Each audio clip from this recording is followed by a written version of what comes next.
I also predicted Dplus. And as I said earlier, if Dplus win, it keeps Legend Group more competitive, more interesting.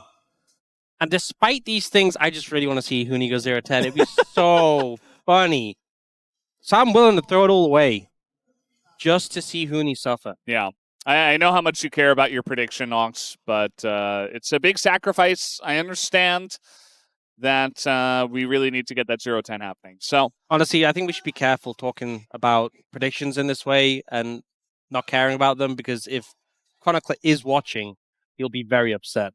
He would be, yeah. He would be watching or would be very upset? He'd be very upset. I don't know if he's actually watching. Last I heard, he was going somewhere. Busy, as he calls it. The Netherlands? I think that's where he is.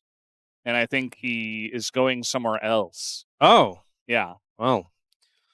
Okay, so little bit of a shakeup here in terms of the ban on the Cassiopeia first and not the Orianna. Last time it was Jarvan here from Dplus. Do they change up the ban strategy is the question. They're going for the Syndra. So Orianna available. Syndra not there as something that can have a good matchup into her. Lulu banned instead. Is it just the first pick Orianna for Dplus that will hand over the Jarvan to the other side? Yeah, because they're not going to let you get Orianna and Jarvan. So Cuzz has to pick it. Or just give over a really strong combo. Rumble Jarvan. Pretty potent. Some of the typical responses into Rumble are now gone. They actually go for the Yone instead. So now there is just a Jarvan pickup for Dplus. Yeah, that got a big reaction from the Korean commentators as well. This is certainly a bit of a gambit from them. I mean, Orianna, Jarvan isn't the only jungler that goes well. I mean, maybe the thought process was Lee Sin and Jarvan are up. Lee Sin's a good matchup in a Jarvan. Yeah. If they pick Jarvan, we can go Lee Sin. And it looks like the response into the Rumble might just be K'Sante. We've seen tanks a lot into this pick. But I feel like so far, if you look at the 80 carries that have been taken out of the pool, Ezreal, Corki, Jhin, 3 of the safer 80 carry picks. And especially if Dplus go this K'Sante in the top lane, you're going to need an 80 carry in the bot lane. You can't really go a mage here. I feel like you just don't have the damage. And what 80 carry are you going to be able to pick into Rumble Yone that can handle them, that can survive against them? They end up going for the Skarner here. Skarner, we've seen very successful into the Lee Sin specifically, but also pairs quite well with the Rumble. You just barbecue them over the coals. Yeah. Hold them there. It's kind of crazy we saw Lee Sin not picked for 2 games and then banned second phase in 1. Feels like the prio in the series is not there on that pick. I think just definitely there's some risks to committing early to the Lee Sin, and you can be counteracted. Now they'll look in the bot lane. Lulu was already taken out of the equation, so limits some of the options there. Caitlyn now gone as well. Ziggs to follow. Obviously, I feel like it's more likely that KT could play a mage, although to be honest, I think it'd be more likely if they had an AD jungler instead of this tank jungle in Skarner. He does a fair bit of magic damage. Ashe going to be taken away. Ashe Seraphine definitely could have been a threat. And then MF, the final ban. So in terms of what's remaining, you could go Yanara without Lulu. Sivir, you don't really want to play into Jarvan. You could go Kai'Sa with this composition, honestly, but blinding Kai'Sa is a bit risky, so maybe you just pick up support here first, and then see what Dplus do. And they are going to do that with the Alistar. Alistar got that movement speed buff, which honestly made it was a nice change for him. But just generally in here, a lot of options against Dplus when it comes to the engage. And then Dplus are going to respond knowing that they're going to the Alistar. They could just go Kalista Renata here. You're into a pretty dive-focused composition. You're going to have a really strong lane. Yeah. It does put a lot of pressure on Smash, though, but he's often risen to that pressure. Also, there's just not a lot of good duos that are left. You know, individual pieces, sure. It's FenRir. Is it just a Varus angle in this situation? Mel. They do have Yone Hey. mid, but that's not an AD carry. We have certainly moved away from the AP carry bots here in Korea, at least. I feel like more than that, we moved away from Mel bot a while ago. Even when we saw more mages bot, Mel kind of just dropped off a cliff, and I wasn't seeing that much. It's a lot of value into Renata, that's for sure. But into Jarvan, I feel like the Mel is going to feel pretty uncomfortable. Yeah, I mean, theoretically, if they're winning a fight, she's just behind all of the engage, and, you know, maybe the Jarvan can't get to her because he has to peel or something. But, you know, if they have Jarvan and Orianna and they're the ones proactively engaging, Mel is not going to be happy if she doesn't have flash. I also think, you know, when you're playing into Exante, a lot of emphasis is going to be on the Yone being strong. The only other AD you have in the comp is from Skarner, who does mixed damage. Like, his passive is magic, his Q, the boulder is physical, but he's a tank. He's not putting out a lot of damage anyway. We've often seen these mage-based compositions kind of struggle into, like, bulkier compositions to cut through them. I think having the Yone really helps with that because he has so much sustained DPS. I think they have... I'm just concerned about this Mel. I'm concerned about the lane, and I'm concerned about team fights as well. And FenRir playing it. We'll see how it goes on the Rift for Game 3.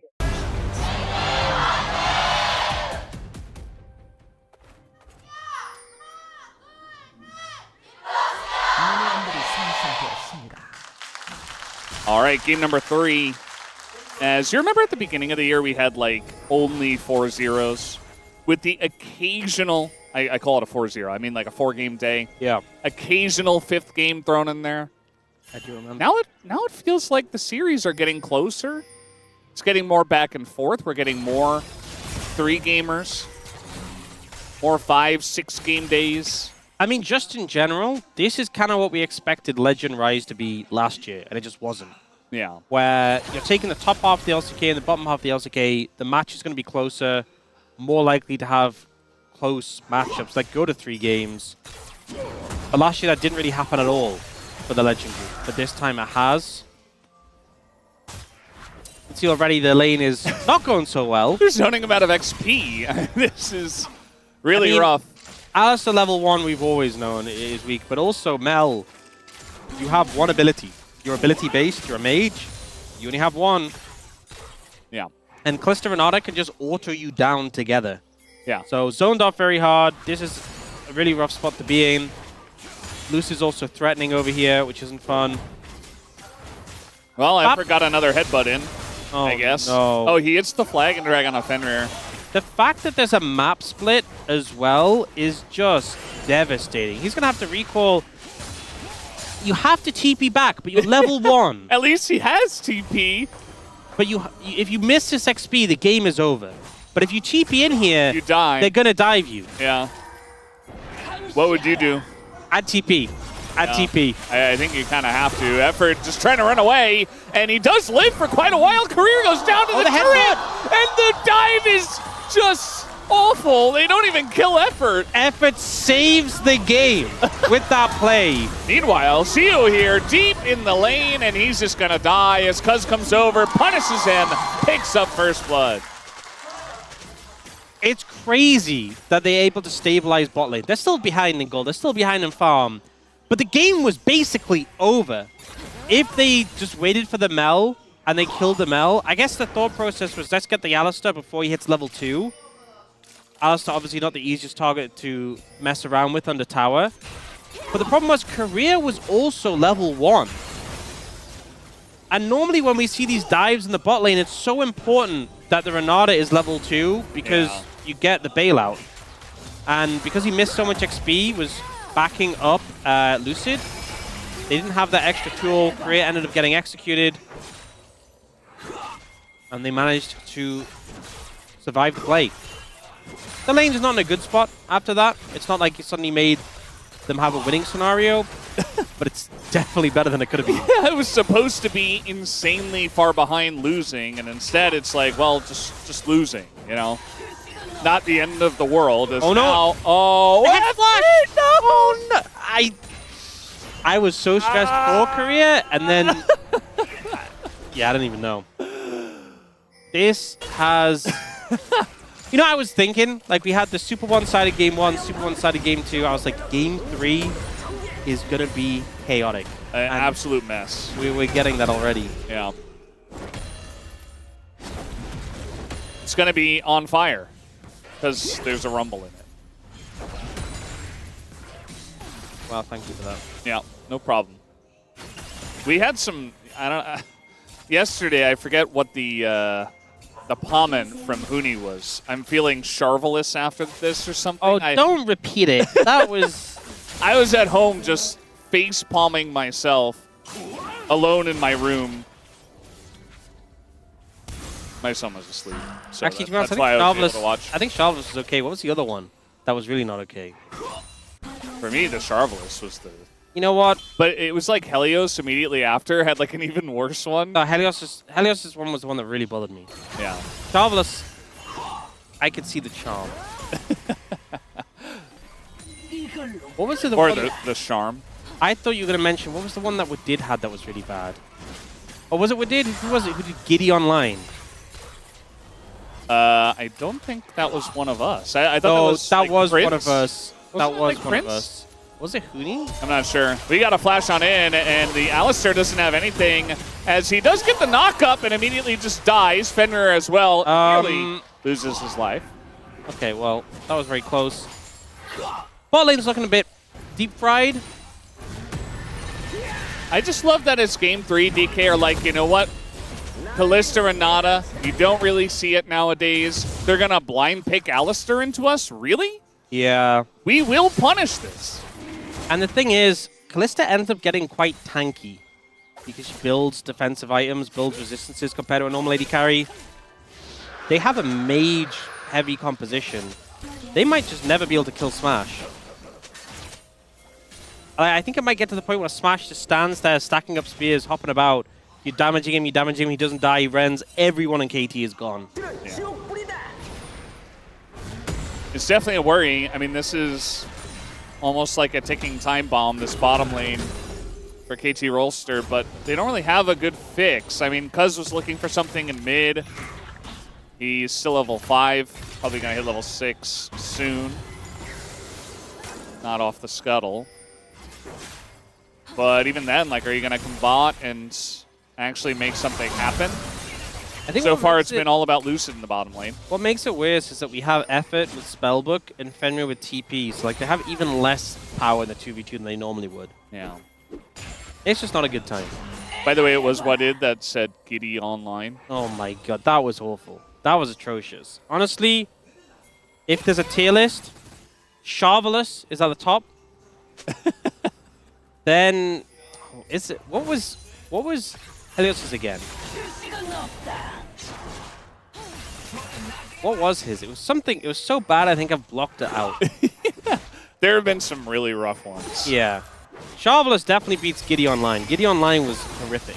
Yeah. I mean, you guys have had to make a lot of comments over the course of what? Did we start that last year? I think. Oh my god, yeah. Comments. It was a shovel-toothed tiger for Helios. That's the win. That was the one. Because like, we had Charvelous and then that popped up and we thought... like Charvelous, a moderate gap, Giddy Online, and then just like a humongous goal to shovel-toothed tiger. What did he even mean by that? I just... You know, these are one of the ones, sometimes I see these comments, I'm like, maybe it makes more sense in Korean. Nah, I don't think you got that here. Well, it's a saber-toothed tiger, right? That's the reference. Yes. But saber in Korean... No, I don't...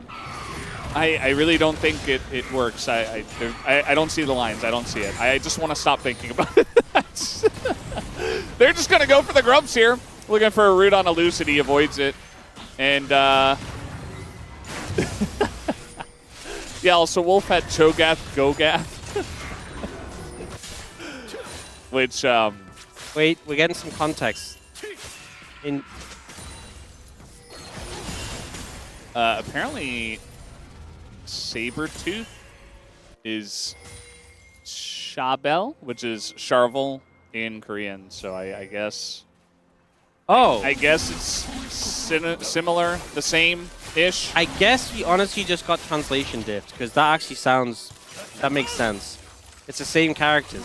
Yeah. So that's actually pretty intelligent, so apologies, Helios. That's actually pretty good. It didn't translate. In English, it just doesn't make any sense. Yeah, okay, so we got translation diff. Helios did have a good comment. Giddy Online is still terrible. Giddy Online wins for worst comment, then. Cho'Gath Gogath. That just reminds me of Gogurt. You remember Gogurt? Cho'Gath Gogath, is that better or worse than Giddy Online? I think it's slightly better. Okay, but so it's worse than Charvelous. So I think Shoveltooth Tiger is redeemed. Helios, apologies for slandering you. Shovelous is on top out of the global comments though. Giddy Online far below. And Cho'Gath Gogath just above Giddy Online. I'm glad we could get this established. In the meantime... And there's still time, by the way, Aux. You can beat them. Oh. With an even worse comment. Oh, don't tempt me. I'm just saying, you know, think about your POM and maybe consider what you want to put in today. Well, speaking of POM, Smash is currently smashing FenRir in effort. There's a sizable CS lead. He's 1,100 gold up. Yeah, you're the one who did the Nigel Thornberry, didn't you, with the smashing, and you made me say it when I was the host. Yeah. Yes, I think I've done that one twice, honestly. Yeah. You leave it enough time and you can repeat it. That's the... At least it's a good reference, you know? Actually, no, I say leave it enough time. Do you know who doesn't leave it enough time? Helios always does, like, the Shin family and all that stuff, and... Oh, I guess... We are the best 3 junglers in LCK, and he puts himself in. We've seen it so many times.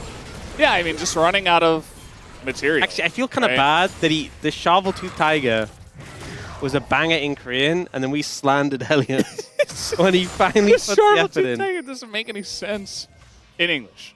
But yeah, you know, that needed like a little translator's note at the bottom. True, actually. Yeah. For next time. Perhaps. Wait, who's in the desk for that? Wasn't that was yesterday with the DNS 2-0 over Nongshim? Pretty sure? Or was it their first I think it's the first one because I was there. That was last Sunday. It was Hooney?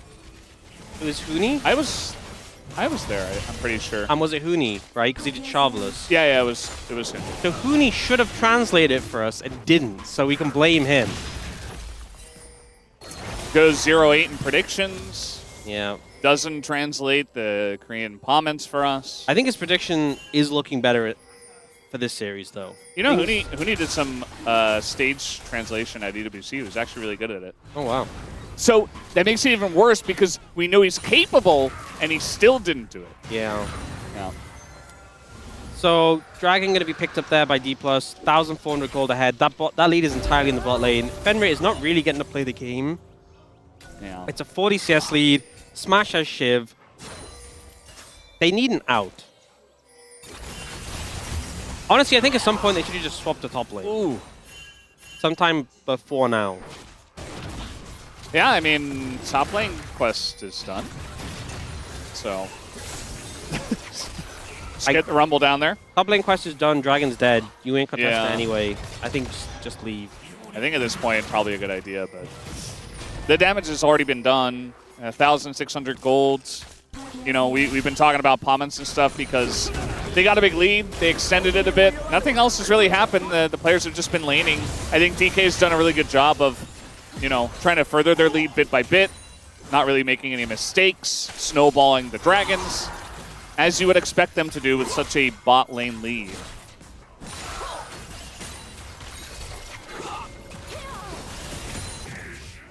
Oh, looking for ShowMaker now. All right, we'll see if this works this time around, but the Unbound Soul comes in, and it's going to be the Shockwave onto Cuzz. ShowMaker just a little bit of mana left, but it's enough to get him away. He holds on to his flash.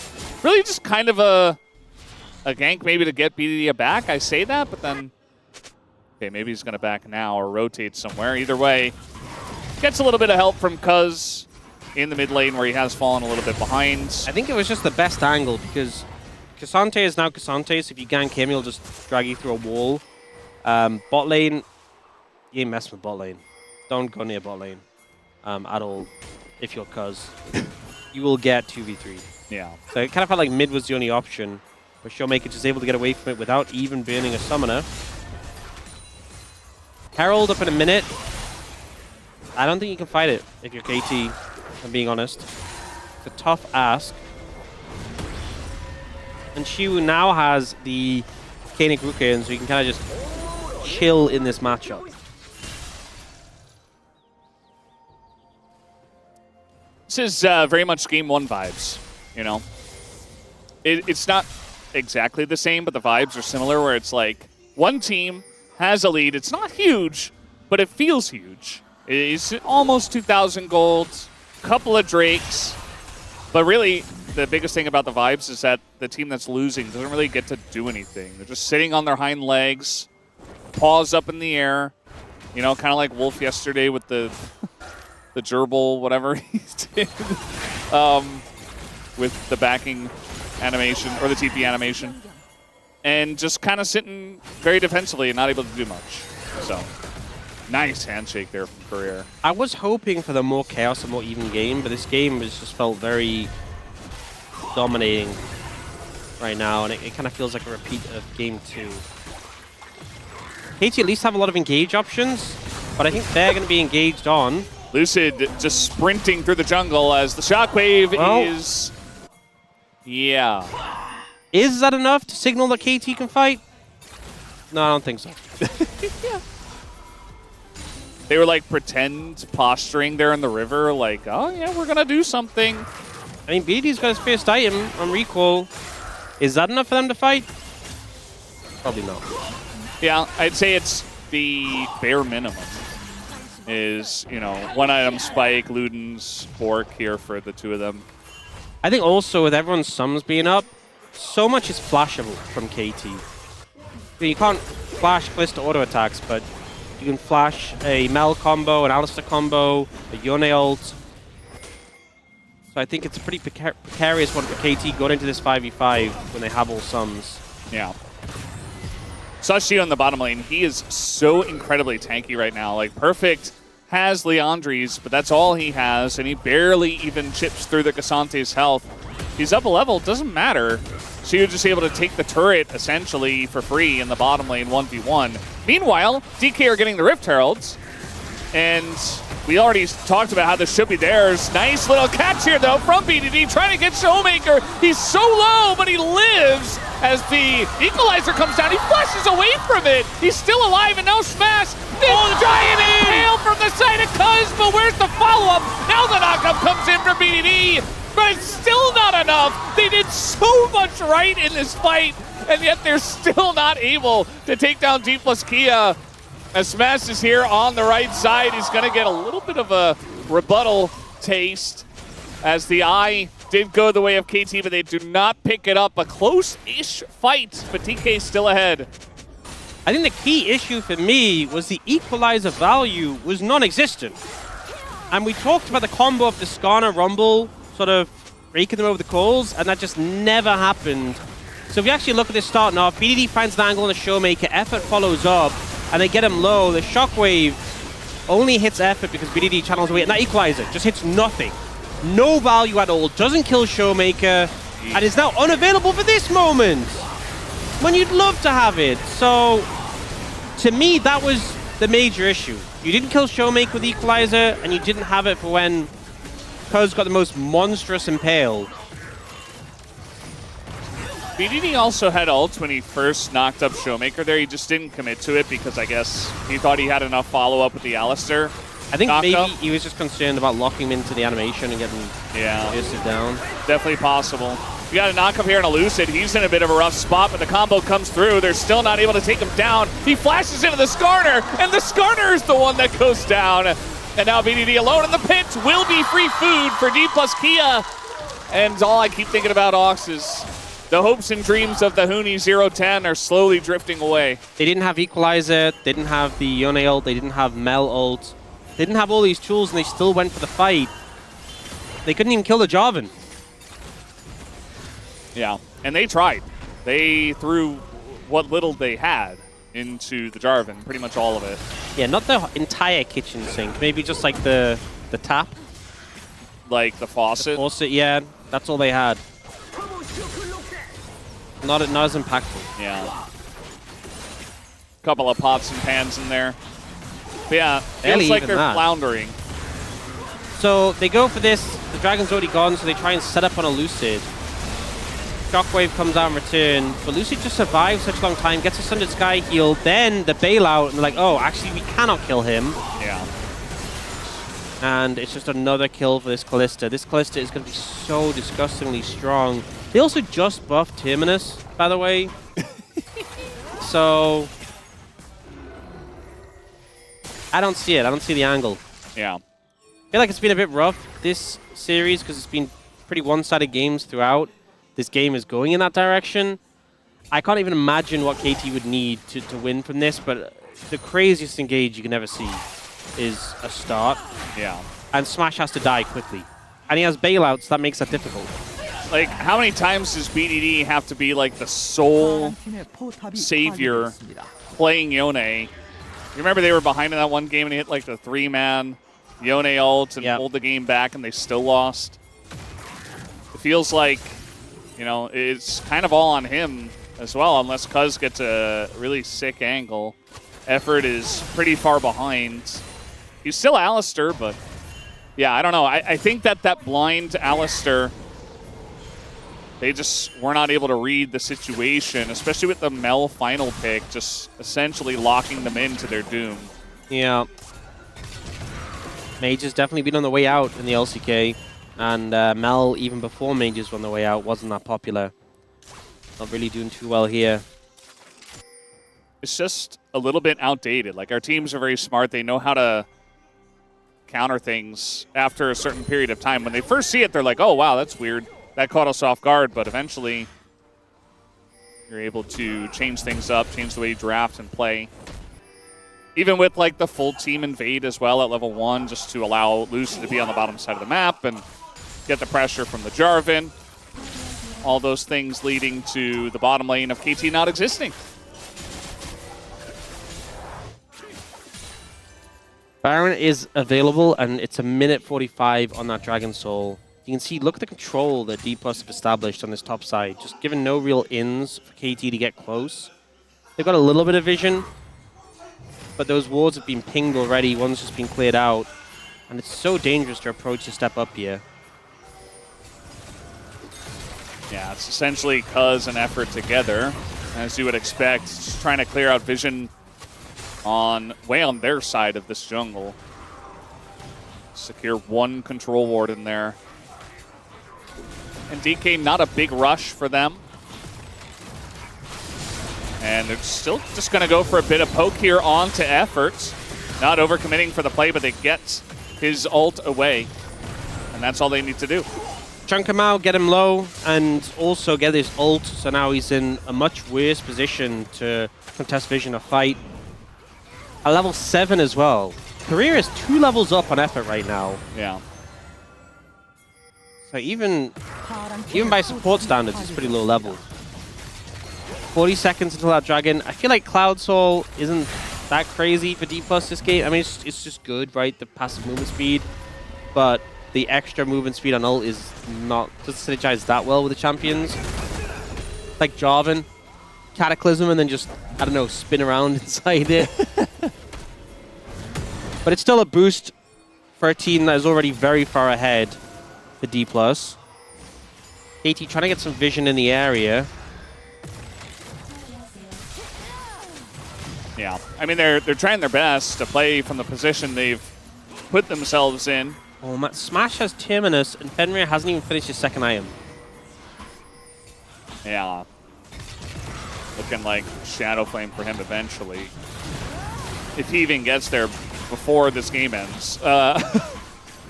You got the straight. It is all lined up, and Siwoo's got a very nice flank here on the Cassante.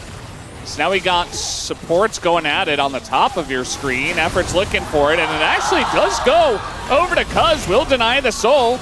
And BDD now just trying to get out as Cuzz is in a really rough spot, but he's pretty tanky. Everybody is in the Cataclysm now as the Equalizer doesn't do a whole lot. And everybody's super low. The Shockwave hits the front line, and everything is just melting in DK's favor. 3 kills over to the side of Smash, and it should be the end of Cuzz here as well. A clean 5-for-0 ace for DK. You really want to see how one-sided that was. Look at the fact that Smash still had Flash, Korea still had Flash, ShowMaker still had Flash. And on the other side, KT, everyone but Perfect committed theirs, and it still was not even slightly close. They don't have the damage, they don't have the gas in the tank. And KT, they ended up retreating here. Siwoo was kind of forcing them this way, so they retreat to the wrong side of the map after the Dragon. And sure, they get the Soul Denial, but it doesn't really help them out. BD and FenRir are in this awkward spot, and then the Cataclysm comes in. The Equalizer is kind of dodged away from, and they look for Smash here, but he just doesn't take enough damage. They just don't have enough. He's got the extra resistances he's stacking up from the Terminus, and he still had the bailout as well. This game, Nexus may still be alive, but it definitely feels like it's over. They're now trying to kill Siwoo. I don't know if they have it. BDD being here will help. Yeah, with BDD, maybe they have enough. She is still very tanky, but the follow-up with the knock up there, BDD at least is going to help them secure 1 kill. Keep in mind that Dplus Kia just got Baron and are 10,000, 11,000 gold ahead. So it's very much a consolation prize. I think it's good, though, to take one of them off the map, which is going to slow down the Baron play, lose some of that time. It's the correct play to go for, but obviously when you're 11,000 gold behind, you need a lot more than that to make things positive. 80 golds. There you go. Oh. Oh, there you go. That's the first 80 gold from Blades. Yeah, so Dplus had 2,460 to 0. Now it's 2,460 to 80. Wow. That's much better. The gap is closing. Yeah, they had infinitely more. Now they just have... Yeah. Like... That's an Atlas stat right there. They just have like 30 times more. Yeah. Well... Just don't look at the bot. No, even if you don't look at the bot lane, it's yeah. We have Death Cap here for ShowMaker, so he's doing damage too. This time has 10 stacks in the Dark Seal, but didn't go the Medjay's. Interesting. Yeah, maybe he feels bad for them. I think he just had a... No, I don't think he does, because he went from 7 stacks to 25 so quick. I think maybe he just had the money for the Rabadons. Yeah. Or was building towards it. Didn't want to stop it to go the Medjay's. Plus, how much are you going to get to stack it up when the next fight is probably the last? Yeah, true. Stacks won't mean much. I guess mid-fight, you can get some value. BDD tried to go in and lost half his health. Yeah. He was just poking. He's lower level than Smash. He's an entire level down on the enemy AD carry. He's 3 levels down on ShowMaker. And yet the only 2 lanes where they got a plate were where BDD was. We're denied the funniest timeline of Huni going... Yeah. Well, 0 and 10. At least all of our talent got the prediction right. Good job, guys. Great work. Unless Very KT exciting. Find the miracle engage? Is it here? No. Oh, they got the flash. The smash flash? Okay. They got something. Better than nothing.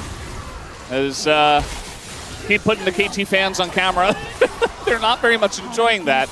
As BDD, he took 1 auto and a rend from Smash. As they will slowly but surely chip away at this base. Okay, nice little knock up here on a career. And they use Fate's Call. Is that like the first time they've used it this game? I don't think so. Well, either way. I think the first time they've had to use it to save Korea. Yeah. And Effort's just desperate. He wants some kind of angle. BDD the same. BDD keeps looking. Keeps trying to find it. Stacks up the Q. Unbinds the soul. Looks for the knock-up. And they got to get some kind of pick here. As now the equalizer comes down onto Smash. It's actually going to get Korea, but the handshake again is big. And now everybody is actually on the run here from the side of Dplus Kia. Lucid alone in the jungle against Cuzz. Siwoo just trying to back away, and now the TP comes in from ShowMaker as they look to turn it around. Very nice flash here from Lucid to get away from Cuzz's Impale. Guys, what's happening in the base? Yeah, well, they got Lucid, and they were not able to lock down Smash, as was expected. Sante is TPing. Yeah, so the Nexus is towers. BDD, though. He's there. He's defending. It's 15,000 gold. Looks like Dplus Kia will be taking the 2-1 victory here tonight. And a very one-sided game at that. Got it done in the draft. Got it done in the game, at least in this game number 3. As Smash says, don't kill the Nexus. I have to kill Perfect first. And Perfect is not, he's not that kind of guy. He does not give free kills. He is running away as much as, oh, that was a crazy interaction. But, yeah, Siwoo doing a good job of dodging everything. Wants to kill on a BDD, just a biffo. At the end of the day, though, Dplus Kia will take the 2-1 tonight. And I think after that game 1, I was kind of on the mindset of, oh, Dplus are in trouble. Can they bounce back? And they